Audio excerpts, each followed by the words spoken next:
Au début de la semaine encore, David Johnston parlait d'avenir. La prochaine phase de mon travail. Mais plutôt que d'aller plus loin, il s'arrête ici. Mon objectif était d'aider à accroître la confiance dans nos institutions démocratiques, écrit-il dans sa lettre de démission.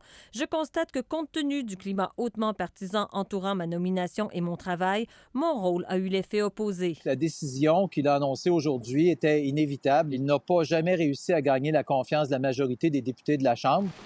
Depuis sa nomination, David Johnston n'a cessé d'être sous le feu des critiques. Rapporteur, does it come with a costume? Maybe a cape and a sword? Un rapporteur, est-ce que ça vient avec une cape et une épée? Ironisait Pierre Poilievre. Les partis d'opposition ont gagné. Est-ce que c'est la tête de M. Johnson qu'ils ont eue ou bien la nomination de Justin Trudeau?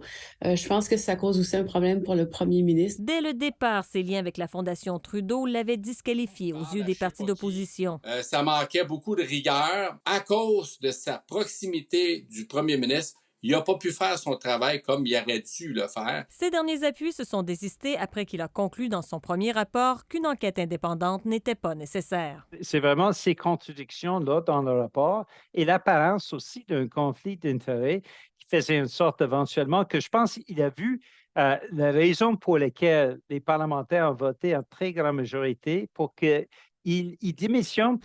David Johnston parti, le problème de l'ingérence chinoise demeure, rappelle la politologue Geneviève Tellier. La première étape, c'est d'enlever la partisanerie, de commencer à dire, qu'est-ce qu'on fait collectivement en tant que député? Il a confondu les sceptiques. Mais son passage n'aura pas été tout à fait vain, dit ce député bloquiste. On a perdu du temps, mais il faut quand même réaliser que ça nous a conforté vraiment dans notre position. Et là, le premier ministre n'a pas le choix. Il n'est pas question qu'on revive dans ce film-là une deuxième fois. C'est pourquoi, selon nous, seule une enquête publique vraiment indépendante va vraiment aider à faire toute la lumière. Dans sa lettre de démission, David Johnston y va d'un dernier conseil à Justin Trudeau en l'encourageant à nommer une personne dotée d'expérience en sécurité nationale pour poursuivre le travail.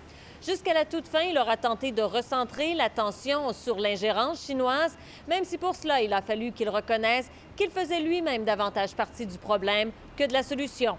Ici Valérie Gamache, Radio-Canada, Ottawa.